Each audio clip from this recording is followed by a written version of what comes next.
The legislative chamber was buzzing with anticipation as Texas Governor Greg Abbott prepared to deliver his statement on the state's controversial abortion restrictions. But what no one expected was that Representative Jasmine Crockett would seize the floor and launch into one of the most powerful, unflinching confrontations of his political career. Dressed in a bold blue suit and standing with unmistakable purpose, Crockett requested a point of order. She was granted 2 minutes to speak.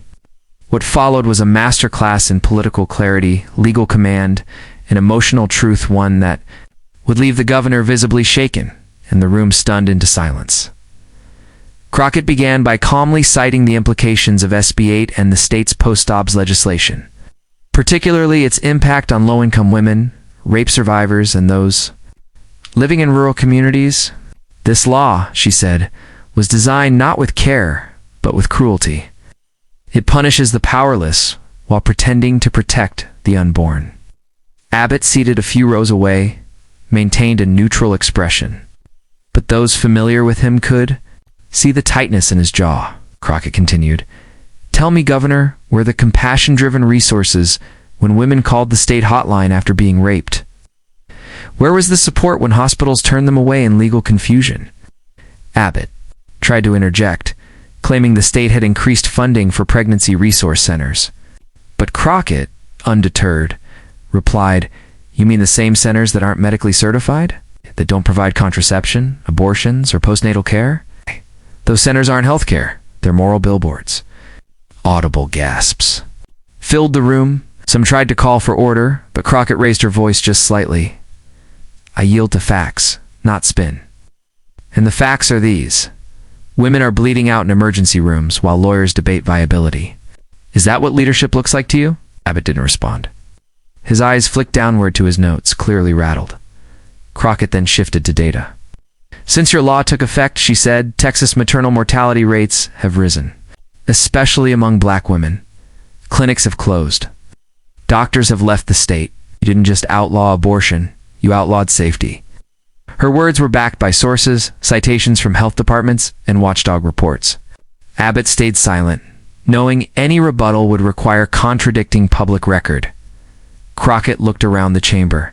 "You claim moral high ground. But where was morality when a 10-year-old rape victim had to be flown to another state for bore? Care? That's not life-affirming. It's state-sponsored trauma." She brought up recent lawsuits, women suing Texas for nearly dying from pregnancies. Doctors were too afraid to terminate. These aren't headlines. These are horror stories. And they're your legacy. She stared directly at Abbott.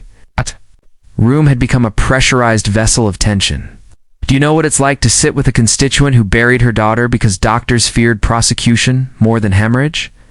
Her voice cracked slightly, just enough to convey emotion without breaking. The chamber remained motionless. Abbott shifted in his seat again. One hand curled tightly over the other. Abbott attempted a defense, citing religious freedom and the sanctity of life. But Crockett cut in. "You can't use faith as a shield while wielding law as a sword.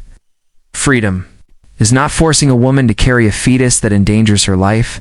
That's not freedom, that's theocracy." A wave of murmurs followed. One senator tried to call for decorum, but Crockett turned to the chair and said, "I will not tone down when women are being silenced by policy. If your ears can't handle the truth, maybe your hands shouldn't be writing laws." Fire was unmistakable, her words landing like lightning strikes. She then played a voice memo from a constituent, a woman, sobbing on the phone, recounting how a doctor told her to wait until you're crashing before they could legally intervene. "This is what you created, Governor," Crockett said. "You built a law so vague, so hostile to medicine, that it dares doctors to gamble with death and the prize, avoiding a lawsuit." Abbott looked up, visibly shaken. The voice memo continued for a few seconds before Crockett stopped it. If you're uncomfortable, imagine how she felt lying in that, bleeding with no help in sight. Crockett continued with stories from nurses and physicians who had quit rather than risk their license over politics. "You've politicized medicine," she said. "And now you wonder why providers are fleeing? You want to talk about protecting life? Then explain why OBGYN deserts are growing across your state. Explain why women have to drive 500 miles to find care that isn't bound by legislative fear.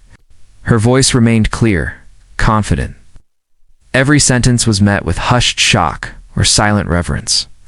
Even critics of her politics couldn't deny the impact of her delivery. She then exposed private communications between state advisors and anti-abortion lobbying groups' emails showing coordinated pressure to criminalize abortion as a campaign tool, not a moral cause. "This isn't about babies, it's about ballots," she said. "And you've made women's bodies the battleground." The room erupted with murmurs again. Abbott's staff looked visibly distressed. The governor clenched his jaw clearly. Resisting the urge to speak, Crockett, unfazed, pressed on. "You've taken choice and replaced it with punishment. You've turned fear into governance." Halfway through her address, Crockett changed tone, began reading from the Texas Constitution, emphasizing rights to privacy, due process, and bodily autonomy. "Your laws violate our very charter," she declared. "And when the Constitution becomes optional, so does liberty." She paused. Ow. This state was built on the promise of independence. But what independence exists when a woman's body belongs to the government? Her rhetorical question landed hard. No one spoke. No one moved. Abbott sat frozen, the regret in his eyes no longer subtle. Journalists flooded Twitter with live quotes. Crockett's speech trended nationally within minutes. Civil rights organizations praised her courage. Abbott's office offered no comment, instead issuing a general press release that failed to address any of the direct accusations. In contrast, Crockett's team published every one of her sources online, inviting public scrutiny, inviting truth. Her transparency only amplified her credibility. While others hid behind rehearsed lines, she wielded facts like fire. Crockett concluded her time with a challenge. "If you truly believe you're protecting life, then I dare you meet with the mothers you've endangered. Sit with them, hear them, and then tell them this law is moral."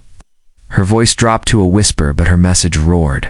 "If you can't do that, Governor, then it's not leadership you're practicing. It's cowardice in a suit." She stepped away from the podium. The chamber was still. The cameras clicked.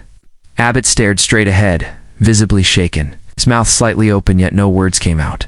Later, reporters would call it the moment that changed the tone of the Texas legislature. Abbott avoided press for 2 days, his next speech heavily edited and delivered behind closed doors. Meanwhile, Crockett was invited to speak at universities, legal conferences, and advocacy events. She refused any talk of celebrity. "This isn't a performance," she said. "It's a fight for survival." Her commitment never wavered. If anything, the confrontation only ignited her fire further. Community organizers praised her clarity, especially in a political climate filled with euphemisms. "She didn't sugarcoat it," one activist said. "She brought the raw reality to a man who's made policy from a distance."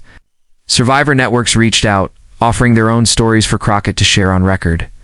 One viral video montage showed her holding back tears as she read a letter from a mother who had lost her daughter to septic miscarriage due to delayed abortion care. The caption read simply, "This is why she fights." A new legislative wave began. Crockett introduced two bills. One, to guarantee emergency abortion care statewide, and another to penalize interference with medical decisions made in critical health circumstances. Though both faced uphill battles, public support surged. Petitions circulated, town halls filled. The narrative had shifted. Even longtime opponents now had to answer Crockett's arguments in public forums. Her words had cracked through political armor and reached the human. Beneath, Abbott eventually reappeared in a heavily controlled press conference. When asked if he had seen Crockett's speech, he paused. "Heard what she said," he replied. But when pressed on whether he would meet the women affected by the laws, he said only, "We'll review the situation." The hesitation spoke louder than anything. Analysts noted. He looked like a man who had seen the cost of his decisions for the first time and couldn't defend them. Crockett, for her part, never once gloated. "I don't want apologies," she said in a follow-up interview. "Why? Want policy that doesn't kill people? I want a government that sees women as citizens, not vessels." Her focus remained sharp. Her schedule was filled with speaking engagements, not for applause but for advocacy. She worked with reproductive justice lawyers, and began building a network of legal defense for those caught in the gray zones of Texas's abortion laws. Young lawmakers began to echo. Her language, "No more war on women's bodies," became a rallying cry. Women across Texas painted the words "Crockett was right" on protest signs, murals, and even buildings. Her voice had become more than powerful, it had become contagious. When asked what gave her the strength to speak so, boldly she answered, "The silence of those suffering. I speak because they can't, not the